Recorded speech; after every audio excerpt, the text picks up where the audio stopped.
Oh mais papy, allez, tu vas pas faire la tronche toute la journée quand même. Si, tu es méchant. Tu es même sans doute le pire petit-fils que personne ait jamais eu. Oh mais ça va, c'est pas si grave. Et finalement tout est rentré dans l'ordre, non? T'as essayé de me vendre dans une brocante. Et qu'est-ce que ça peut faire? De toute façon, personne a voulu de toi, t'arrêtais pas de gueuler. Mais c'est l'intention qui compte. Tu m'as relayé au rang de vulgaire objet. Mais évidemment que t'es un objet, papy, tu es un tableau. C'est pas une raison. Oh puis arrête de te plaindre, hein, parce que je te signale qu'à cause de toi, j'ai rien vendu, tu faisais flipper tout le monde. Tu as essayé de me vendre. Ah bah oui, bah tiens, je me demande bien pourquoi. Arrête de me crier dessus. Et bonjour à toutes et à tous, et bienvenue dans cette nouvelle vidéo théorie sur le plan ultime de Dumbledore, épisode 5. Si vous n'avez pas vu les 4 premiers épisodes, je vous mets le premier juste ici, et vous pouvez trouver tous les autres dans la description. Et par contre, si vous êtes à jour, et bien dans ce cas, on y va. Et aujourd'hui, on va s'attaquer au 5e livre de la saga, Harry Potter et l'Ordre du Phénix. Ah bah tiens, tu l'as encore ce livre. T'as pas essayé de le vendre, lui. Oh là là, mais qu'est-ce que tu peux être rancunier? Est-ce qu'un donut pourrait aider à me faire pardonner? Je me ferai pas avoir 2 fois, espèce de petit con. À partir de l'Ordre du Phénix, les choses vont clairement s'accélérer pour le plan ultime de Dumbledore. Et c'est bien normal puisque dans ce livre, Dumbledore va devoir prendre en compte un nouvel élément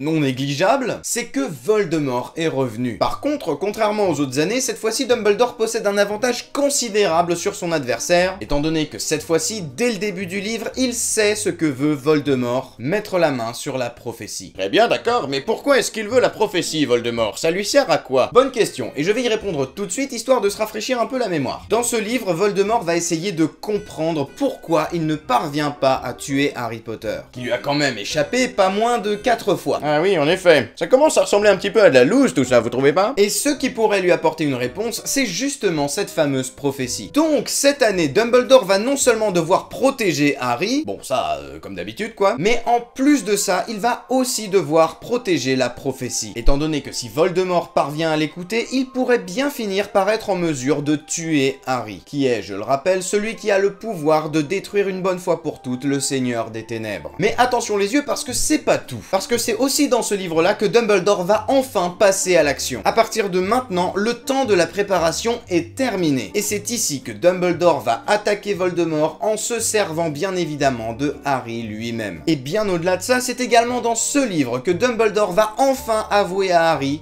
le plan qu'il suit depuis le tout début. Plan qui commence d'ailleurs à montrer ses premières failles. Enfin bref, comme vous le voyez, on a un sacré programme, alors on va pas perdre une minute de plus, parce que si vous êtes prêts, eh bien moi aussi. Donc, plan ultime de Dumbledore, partie 5, on y va, c'est parti, let's go!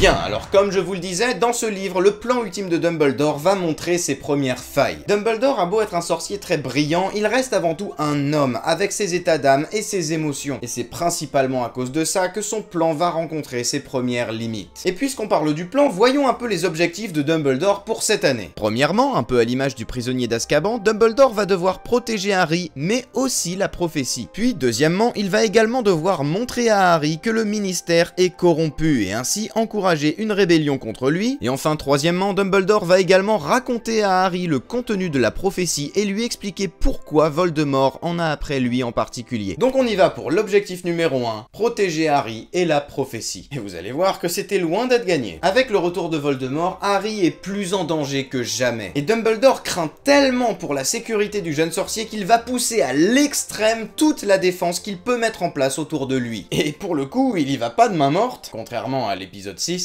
puisqu'il va aller jusqu'à isoler complètement Harry chez les Dursley, là où il est en parfaite sécurité contre Voldemort parce que Dumbledore le dit lui-même. Tant que tu pourras considérer comme ta maison le lieu où réside le sang de ta mère, il sera impossible à Voldemort de t'atteindre ou de te faire du mal. Donc clairement, s'il y a bien un endroit sur Terre où Harry est en sécurité, c'est bien Private Drive. Et on comprend alors pourquoi Dumbledore a choisi de le confiner comme ça chez sa tante. Mais bien évidemment, ça c'était avant l'attaque organisée contre Harry par le biais des détraqueurs. Détraqueurs qui se trouvaient être encore à ce moment-là sous la responsabilité du ministère et envoyés par nul autre que Dolores Ombrage en personne. Que personnellement je surnomme affectueusement la sale petite traînée. De merde, sale petite traînée de merde. Ah non mais c'est important, hein, il faut être précis. Or, autant Harry est à l'abri de Voldemort s'il reste chez sa tante et dans ce cas-là tout va bien, autant si le ministère se met aussi à l'attaquer, bah là y a plus le choix, Harry, faut le bouger. Parce que bon, c'est pas que je l'aime pas Mrs. Fig, mais c'est qu'elle pourra pas faire grand chose si jamais Harry se fait encore attaquer. Alors qu'au moins au QG de l'ordre du Phénix, y a toujours 2-3 aurores qui traînent ainsi que tous les autres membres de l'ordre. Donc ouais, c'est un peu plus safe, ouais. Et Harry sera d'ailleurs contraint de rester enfermé à Square Grimmauld absolument tout le temps jusqu'à son procès au ministère de la Magie. Sauf que Harry, après avoir été enfermé et chez les Dursley et dans la maison des blagues, bah...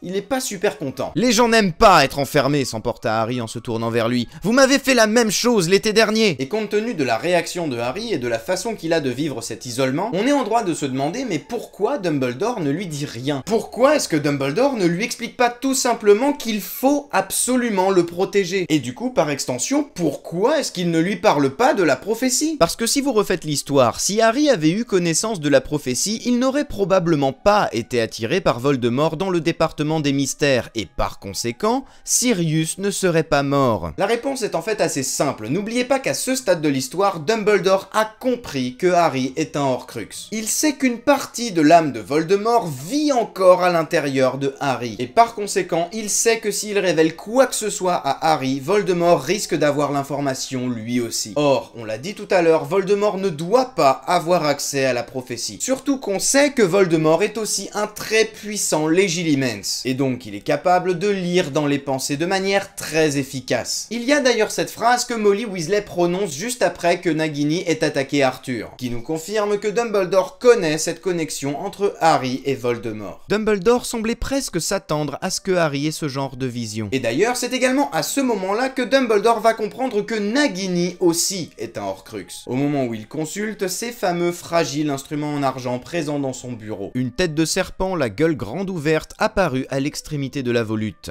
Naturellement, naturellement, murmura Dumbledore pour lui-même. Il continuait à observer le jet de fumée sans manifester la moindre surprise. Mais séparés dans leur essence, le serpent de fumée se divisa en 2 autres serpents. D'après la théorie, à cet instant, Dumbledore vient de comprendre que Nagini est aussi un Horcrux, étant donné que Harry peut voir à travers les yeux du serpent. Ce qui confirme par la même occasion que Harry aussi est un Horcrux, parce que dans ce cas, si on met tout bout à bout, eh bien tout se tient. Et c'est d'ailleurs à ce moment-là que Dumbledore va décider de donner des cours d'occlumencie à Harry, afin que celui-ci soit capable de repousser les intrusions de Voldemort dans son esprit, cours particuliers qui n'auront pas lieu sans la complicité de notre cher professeur de potions préféré, Severus Rogue.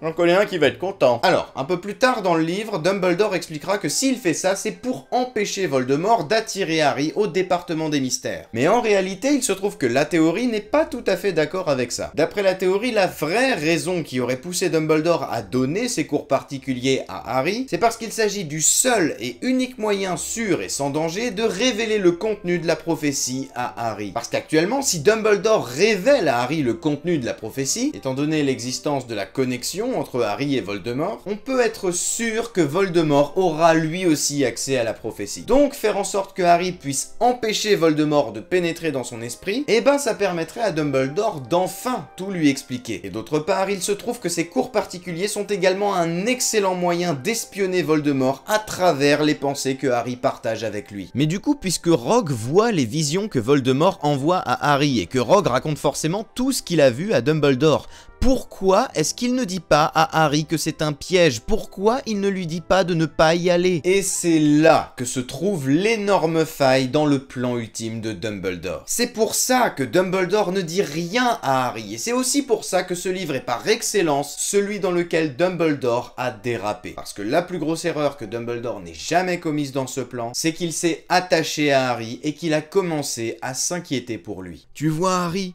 Tu vois le défaut de mon plan si brillant? J'étais tombé dans le piège que j'avais prévu, et dont je m'étais dit que je pourrais l'éviter, que je devais l'éviter. Qu'est-ce que ça pouvait me faire si je ne sais combien de gens dont je ne connaissais ni les noms ni les visages trouvaient une mort violente dans un avenir indéterminé, du moment que toi, à l'instant présent, tu étais vivant, en bonne santé et heureux. On le voit très clairement, Dumbledore est en conflit avec lui-même. D'un côté, il sait qu'il doit, oui, protéger Harry, mais quand même lui faire les révélations dont il a besoin pour comprendre les enjeux du plan, et de l'autre, il a un blocage qui fait qu'il n'arrive pas à tout lui dire. Quelque part, il veut préserver Harry de son destin funeste, et ça, c'est un problème, parce qu'à ce moment-là, il privilégie le bien-être de Harry au détriment du plan ultime qui est censé débarrasser le monde de Lord Voldemort. Ce qui est quand même un tout petit peu plus important. Et de son côté, Harry, lui, voit bien que Dumbledore lui cache quelque chose, et ça, c'est pas bon du tout, parce que dans l'Ordre du Phénix, il est clair que Harry perd peu à peu confiance en Dumbledore, et qu'il commence même à éprouver un peu de méfiance envers lui. Méfiance qui, heureusement, sera dissipée par toutes les révélations que Dumbledore fera à Harry à la fin du livre, mais ça, c'est l'objectif numéro 3, donc on y reviendra juste après avoir parlé de l'objectif numéro 2, montrer à Harry que le ministère de la magie est corrompu. Et pour ça, je vais faire appel à mon assistant, Papy, est-ce que tu peux nous lire le décret éducationnel numéro 22, s'il te plaît?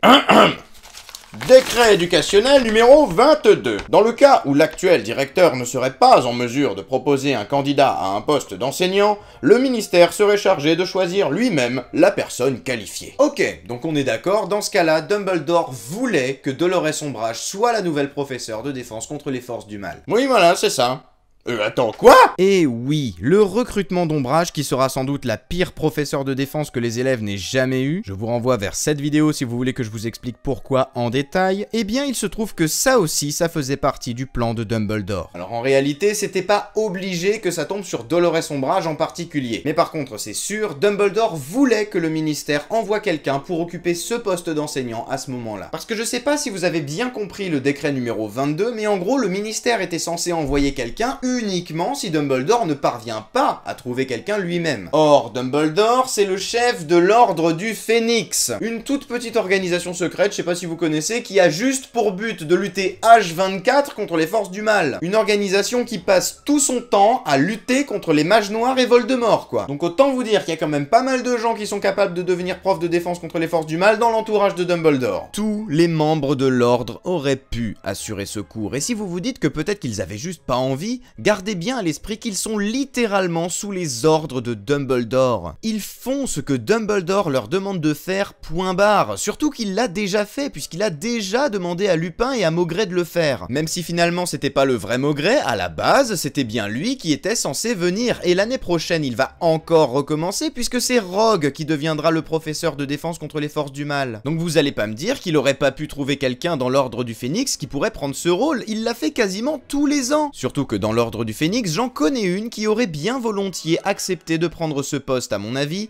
c'est Madame Weasley. Déjà d'une, parce qu'elle n'a pas de mission en particulier à ce moment-là, elle a pas spécialement quelque chose à faire. De deux, parce qu'en s'étant troublée, elle aurait sûrement bien aimé garder un œil sur ses enfants en étant directement sur place. Et de trois, parce qu'elle est capable de tenir tête et de vaincre juste le bras droit de Voldemort. Bellatrix Lestrange, rien que ça. Oh, cette scène d'ailleurs, elle est tellement cool! On est d'accord, elle aurait été nickel pour ce poste. Et puis même si c'est pas elle, pourquoi c'est pas Dumbledore qui s'occupe lui-même d'enseigner cette matière? Non, parce que lui aussi, en matière de force du mal, il en connaît un rayon. Après tout, c'est pas comme si c'était la 3e fois qu'il se battait contre le mage noir le plus puissant du monde. Il y a eu Grindelwald, il y a eu Voldemort une fois, et là c'est Voldemort la 2e fois. Et en plus, on l'a vu dans Les Animaux Fantastiques 2, c'est une matière qu'il a déjà enseignée, alors il pourrait très bien recommencer. On est bien d'accord, Dumbledore avait 10 milliards de solutions pour éviter que le ministère n'envoie quelqu'un. Absolument tout le monde aurait été meilleur que Dolores Umbridge. Même mon chat aurait été meilleur que Dolores Umbridge. Hein, mon boubou, c'est toi le meilleur. Donc si Umbridge est à Poudlard, c'est parce que Dumbledore a voulu que Umbridge soit à Poudlard. Et si vous vous demandez pourquoi est-ce qu'il aurait voulu une chose pareille, la raison à ça, c'est que Dumbledore voulait montrer à Harry que le ministère est corrompu. Et qu'il veut, par la même occasion, accroître encore la loyauté que Harry a envers lui. Parce qu'au risque de me répéter, Dumbledore est le seul à avoir entendu la prophétie en entier. Il est donc la seule personne en qui Harry doit avoir confiance et qu'il doit écouter. Harry doit impérativement refuser toute autre aide qui ne viendrait pas de Dumbledore. Et en particulier quand ça vient du ministère de la magie qui comprend rien à rien et qui fait n'importe quoi quant au retour de Voldemort. Dans tous les cas, il n'est pas question que quoi que ce soit vienne interférer avec le plan ultime de Dumbledore. Et surtout pas le ministère de la magie qui voudrait bien mettre son nez partout. Et en plus, et ça c'est pas négligeable, mais avoir Dolores Umbridge dans l'établissement, ça permet aussi de montrer à Harry ce que sera le régime de Voldemort quand il aura pris le pouvoir. Parce que mine de rien, il y a quand même pas mal de points communs entre les deux situations. D'un côté, Dolores Umbridge va spammer littéralement l'école de lois hyper répressives, et de l'autre, on a Voldemort qui crée une loi anti-moldu et qui rend les sortilèges impardonnables légaux. Quand Umbridge crée une milice inquisitrice dans l'école avec Drago Malfoy et pas mal d'autres serpentards, Voldemort, lui, il a ses mange-morts et ses rafleurs. Dans le 5, le ministère tente de discréditer Harry en écrivant des articles qui l'accusent de mentir. Bam! Voldemort utilisera la presse pour faire de lui l'ennemi public numéro 1. Le régime de Dolores Umbridge à Poudlard, c'est littéralement une réplique miniature de ce que sera le régime de Voldemort. Ce qui va par conséquent entraîner Harry à lutter contre la tyrannie avant même que Voldemort soit au pouvoir. Et ça, c'est très important. Avec l'arrivée d'Umbridge, qui ne va absolument rien leur apprendre en matière de défense contre les forces du mal étant donné qu'elle ne fait que lire le livre, il était évident que Harry allait se lancer dans une rébellion. Et ça aussi, c'était voulu par Dumbledore. Parce que d'un côté, non, Dumbledore ne s'attendait pas à ce que Harry crée l'armée de Dumbledore. C'était quelque chose de bien trop précis qu'il ne pouvait pas anticiper. De l'autre, il était convaincu que Harry allait faire quelque chose. Parce qu'on parle quand même de Harry Potter, le garçon qui a survécu à 4 confrontations contre Voldemort. On parle du garçon qui a l'habitude de défier les règlements et de se conduire de manière héroïque. Dumbledore savait que Harry allait réagir. Dumbledore voulait que Harry réagisse et qu'il prenne l'habitude de défier le ministère. Alors qu'en plus de ça, Harry, il a créé son armée de Dumbledore, mais alors là, Dumbledore, il était ravi. Ça dépassait toutes ses espérances. Et à ça, il y a 2 preuves. Déjà, la première, la plus évidente, c'est que quand ils se font choper par Dolores Umbridge, Dumbledore prend leur défense et prend tout sur lui. Ce qui veut clairement dire que Dumbledore cautionne l'existence de l'armée de Dumbledore et tous les agissements de Harry. Deuxièmement, parce que quand Harry crée l'armée de Dumbledore, les premières réunions se font dans un bar qui s'appelle la Tête de Sanglier. Et devinez qui est justement le propriétaire du bar qui a assisté à toutes les réunions au début? Aberforth Dumbledore, le frère du directeur de Poudlard. Donc Dumbledore savait très bien ce que Harry comptait faire et malgré tout il l'a laissé faire. Or, vous le savez si vous suivez cette série depuis le début, ce que Dumbledore laisse faire, c'est ce que Dumbledore veut. Et vous savez quoi? Peut-être même que oui, il avait vraiment prévu que Harry allait créer l'armée de Dumbledore. Et peut-être que c'est justement pour ça qu'il lui a montré l'ordre du Phénix au tout début du livre. Peut-être que c'était pour lui inspirer l'idée de faire la même chose à son échelle. Allez savoir, pourquoi pas après tout. Quoi qu'il en soit, il est temps de passer à notre 3e objectif pour cette année, avouer à Harry le contenu de la prophétie. Et pour commencer, je vous propose d'écouter un peu ce que dit Dumbledore. Quiconque t'a observé aussi bien que moi, et je t'ai observé plus attentivement que tu ne peux l'imaginer,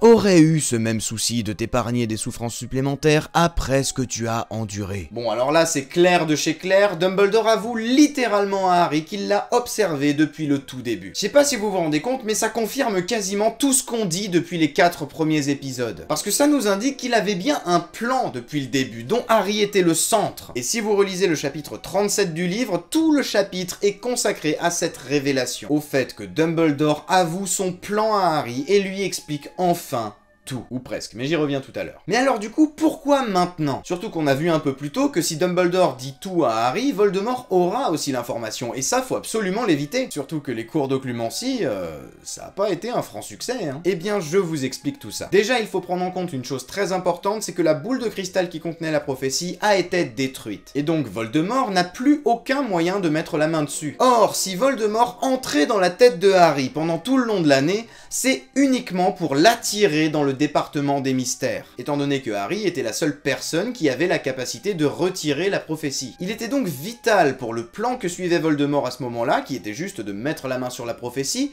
de faire venir Harry au département des mystères. Et pour ça, il n'avait qu'une seule solution, pénétrer dans son esprit, lui envoyer des visions et lui tendre un piège là-bas. Sauf qu'on sait aussi qu'une âme comme celle de Voldemort ne peut pas supporter un contact avec une âme aussi pure que celle de Harry sans ressentir une épouvantable douleur. Donc s'il l'a fait secret cette année, c'était uniquement parce qu'il voulait à tout prix mettre la main sur la prophétie. Mais maintenant que la prophétie a été détruite, Dumbledore est convaincu que Voldemort n'essayera plus de pénétrer l'esprit de Harry, parce que tout simplement, ça lui fait beaucoup trop mal. Ce qui fait que désormais, Dumbledore peut sans crainte raconter la prophétie à Harry et tout lui expliquer. On a donc la confirmation que le travail de toutes ces années, qui consistait à offrir à Harry l'âme la plus pure possible, porte ses fruits, et que Dumbledore pourrait bien effectivement avoir tout calculé depuis le début. Parce que la conséquence de tout ça finalement, c'est quoi? C'est que Voldemort va de nouveau essayer de tuer Harry, même sans connaître la prophétie, tant pis, il va y aller. Et ce, même si la prophétie dit justement que pour détruire Voldemort, Voldemort doit tuer Harry lui-même. Donc en essayant de tuer Harry, comme l'aura parfaitement anticipé Dumbledore, il se condamnera tout seul. Mais attention, parce que si la fin de ce livre donne l'impression que Dumbledore a été franc avec Harry et qu'il a mis toutes les cartes sur la table, il se trouve qu'en réalité, il garde 3 atouts dans sa manche. 3 atouts qu'il se garde bien de révéler à Harry pour l'instant, et concernant ces 3 atouts, c'est une autre histoire dont on parlera la prochaine fois. Et voilà, c'est la fin de cette vidéo théorie sur le plan ultime de Dumbledore, j'espère qu'elle vous a plu. Si c'est le cas, n'hésitez pas à vous abonner si ce n'est pas encore fait en cliquant sur le petit bouton rouge juste en dessous de la vidéo, c'est super facile et en plus, c'est gratuit. Et pensez aussi à activer la cloche, comme ça vous recevrez carrément des notifications sur votre téléphone quand je sors une nouvelle vidéo. Et là où c'est très intéressant de le faire, c'est que grâce à ça vous ne louperez pas le 6e épisode dans lequel nous parlerons de Harry Potter et le prince de sang mêlé. Si vous voulez qu'on garde contact entre les vidéos, vous pouvez aussi me suivre sur tous mes réseaux sociaux, j'ai Facebook, j'ai Twitter, j'ai Instagram, j'ai même un compte YouTube si jamais vous voulez me soutenir un petit peu financièrement. Tout est dans la description. Allez-y, surtout sur Instagram, parce que j'y mets pas mal d'exclus, je vous montre aussi un petit peu les coulisses des tournages, donc peut-être que ça peut vous intéresser. Enfin voilà, je ne vous retiens pas plus longtemps, on se retrouve très bientôt pour de nouvelles aventures. Et en attendant, moi, comme d'habitude, je vous fais des bisous. Allez, ciao!